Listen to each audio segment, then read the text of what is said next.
Here we have verse 13 of the 7th chapter of the Gospel of John. We are in the run-up to Jesus actually making a public appearance at the Feast of Tabernacles that's taking place there in Jerusalem. His brothers had urged him to go, and he had stayed behind and then went up, John tells us, secretly. He'd gone sort of surreptitiously, and we don't know if he's quite there yet or not as the story unfolds, but we do know that there was an expectation there in the town that he would show up. We have the religious leaders who, of course, are plotting all kinds of traps in which they hope to embarrass him or worse. We have the popular opinion of the people, which is rather mixed. We've learned in the previous verse that there's some complaining, some murmuring, some hushed conversations concerning Jesus, although John clarifies now as we reach verse 13 that none of this was happening in a very open way. He says, oudeis, this is an adjective. It can mean no one or nothing when used substantively as we have it here. So this is the masculine singular nominative, no one. Mentoi, somewhat unusual word, but it shows up occasionally. It usually is rendered something like however, howbeit, something like that. It's kind of a word that sets up a contrast. So no one, however, parasia.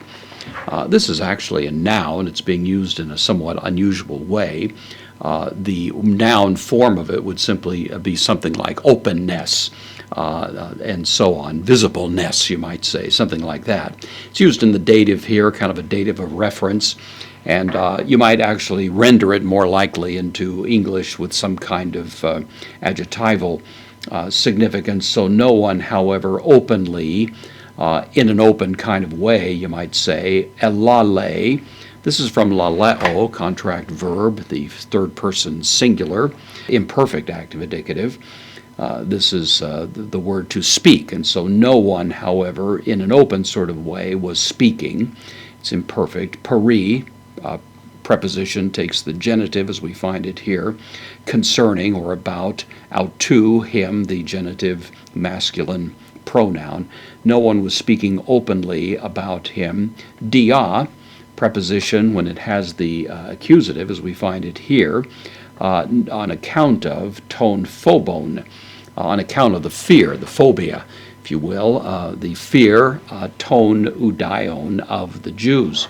So there was a lot of conversation going on, a lot of people in kind of hushed tones expressing their views, either pro or con, this strange person from Galilee.